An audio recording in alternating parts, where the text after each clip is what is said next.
ਤੁਸੀਂ ਉੱਤੇ ਆਪ ਹੋ ਨਾ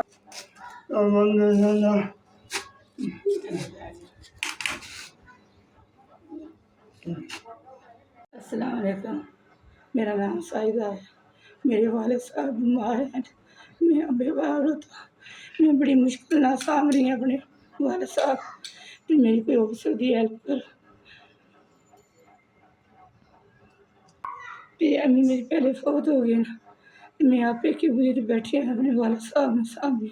मेरा कोई अगे पीछे नहीं। साला के बाद दिमाग का फालज है तो मेरे कोई पैसा नहीं है। तो हूँ दवाई आखी मैं किसी को पैसे लिया करनी अगे भी इलाज। तो मेरे वालिद साहब ने फाले बन गया दिमाग का।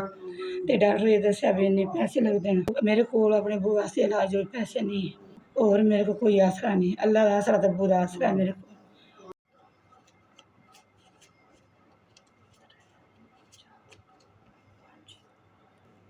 अच्छा भला वे तुहाडा।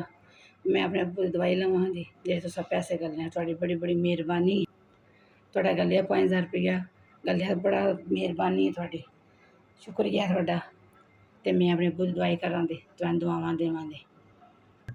ते अब्बू मेरे हैन अम्मी मेरी फौत हो गए न। ते तुहाडे गल्ले अल्लाह ताला कबूल करे। अल्लाह तुहाडे ते चोखा देवे। अल्लाह तुहाडा तंदरुस्ती देवे। अल्लाह तुहाडा दित्तेआ कामयाब करे ते जिंदगी तुहाडी करे। ते तुहाडे मेरे अब्बू वास्ते गल्लने दा तुहाडा बड़ा बड़ा शुक्रिया जेह्ड़ा तुसें 5000 रुपया गल्लेआ।